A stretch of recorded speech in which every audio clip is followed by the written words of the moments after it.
back to another chair yoga video, focusing on somatics today for our wrist joints. So this is great if you spend a lot of time at the computer or if you have carpal tunnel, any kind of issues in the hands and the wrists. So let's take a moment to sit down in your seat, take a roll through your shoulders, sit back and comfortable, and then begin to rub the palms together. Create a little warmth and heat in the hands.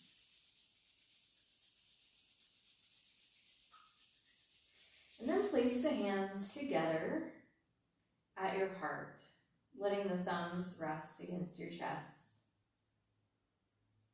Elbows can be relaxed for right now against the sides of your body. And as you tune into your breathing, feel the rise and fall of your chest against your thumbs.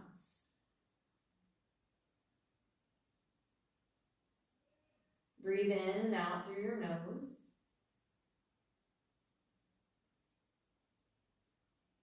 And as you breathe in and out through your nose, also recognize the ground beneath your feet, your thighs in the seat, the backs of your shoulders against the back of your chair, the length of the back of your neck.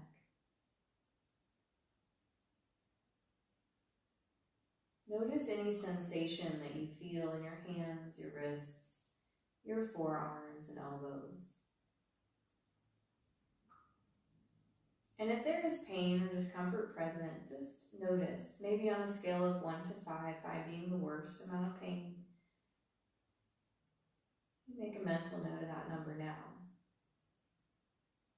In somatic practices, we're always looking to contract and release these unconsciously held muscles that we have in the body from our daily life practices, our daily experiences, from injuries and tight fascial lines in the body. So as you're noticing and observing your body, the brain will learn through contrast. So we take a lot of pauses to feel and observe in our practice. So now I want you to take your hands apart and bring your palms so that they're facing outward, away from you. And you can keep your elbows slightly bent, especially if you tend to hyperextend them or lock them out. Now as you breathe out, flex your hands so that your fingers point down towards the floor. Breathing in, fingers point up. Breathing out, fingers point down. And you're going through your range of motion, whatever that looks like. Your range of motion, if you've had surgery or injury to your wrist, might look very different from mine. Good. Now take a moment and bring the palms to face up towards the ceiling, as if you were holding a platter in your hands. Turn your fingers towards each other and then away from each other so that there's lateral movement in your wrist joints. And do this while you breathe, elbows relaxed.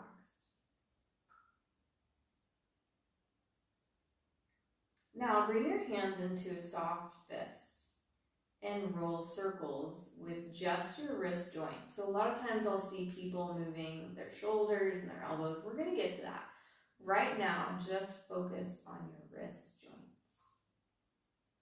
And you might hear some popping or cracking or little quiet, crunchy sounds in the wrist. Reverse the circles.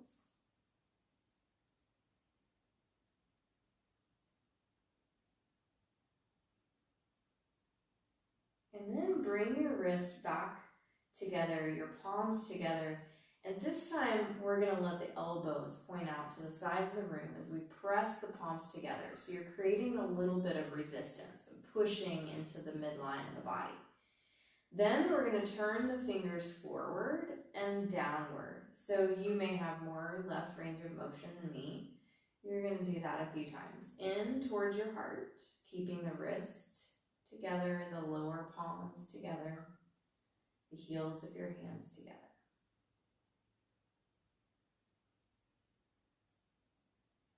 Okay, now you're going to bring the backs of your hands together. So the backs of the hands are touching to the best of your ability, and your fingers are pointing up towards your sternum and your collarbones. Then you're going to bring your hands in towards your heart, keeping the backs of your hands together if possible, down towards the floor and then out into the middle of the room. So you're going to bring them in, and you can even roll so the palms face up, and then in, backs of the hands touch, fingers point out.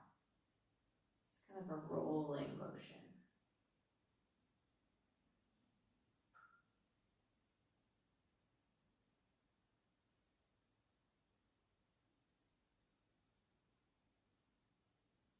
Very nice. Now you're going to bring the hands back out and just shake.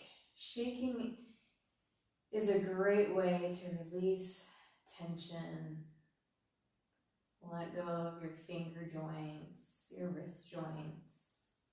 Shake it out. You can even go and shake it out all through your arms and elbows. And maybe even make some sound if you're able to in your space. And then let the hands rest loosely in your lap with palms facing up. And feel the sensations in your wrists, your hands, your fingers, even in your forearms. You might feel some tingly sensations, or the temperature of your hands might have changed. Now let's do a little bit of stretch for the forearms. So this one you can bring your fingers so they're facing down, but the palm is facing forward. And then you're going to take your other hands and fingers to pull back towards your body. So I'm even touching my thumb and trying to pull back at the thumb joint. So most of the stretch that I'm feeling is in my forearm, where I spend a lot of time kind of tense, typing or texting. So as you're doing this, make sure you don't hold your breath. You want your nervous system to remain calm and relaxed while you're stretching. Okay? You shouldn't be grimacing or gritting your teeth. Go ahead and switch hands. You should just feel a nice stretch without forcing, without overdoing, and observing how that feels in your body. So again, you may have more or less mobility than me. And then as you're finished with that side, take your fingers, loosely shake them out again.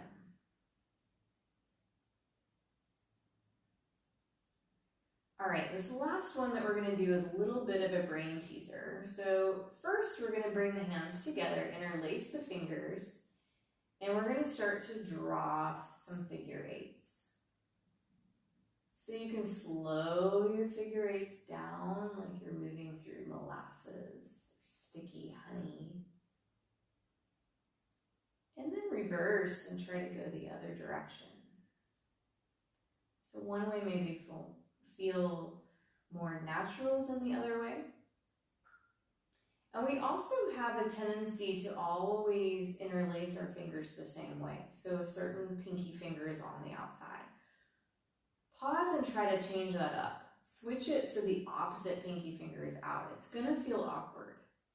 And then try that again, the figure eights.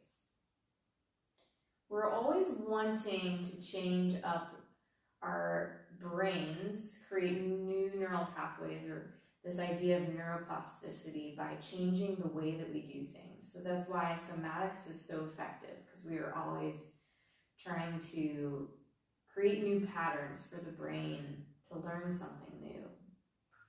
All right, release that. Open and close your fingers a few times, or shake out the hands again. And this time we're going to cross the right wrist underneath the left. Rotate the palms to face each other so that your thumbs are down towards the floor. And then interlace your fingers. As you breathe in, draw your hands up through the space between your heart. As you breathe out, bring the hands back through that heart space and then out. So breathing in, breathing out. And this one gets a little bit more stretch through the wrists, and the elbows, and even brings in some shoulder movement. Everything's connected. All right, next time you bring your hands out, unwind the fingers, and now take your right wrist over the top of the left and interlace your fingers together again. And breathe in and breathe out.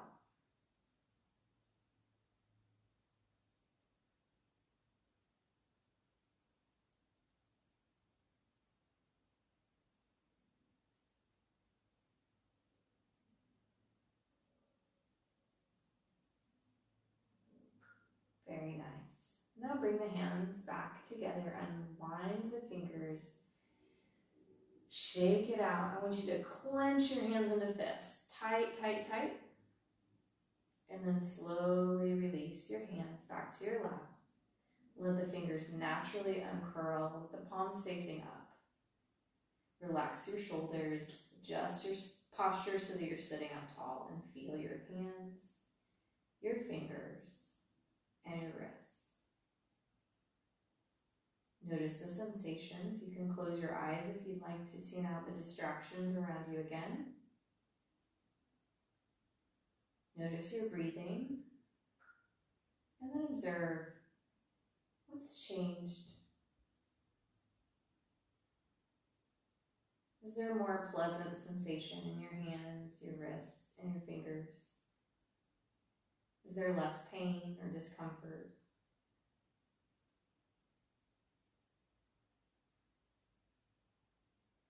If you used the pain scale before, 1 to 5, 5 being the worst, what is your pain scale now? Let your brain take in, through this pause, all of the information that it's received through the practice. This is a key part of somatics, these pauses to observe. How's the practice resonating within my body?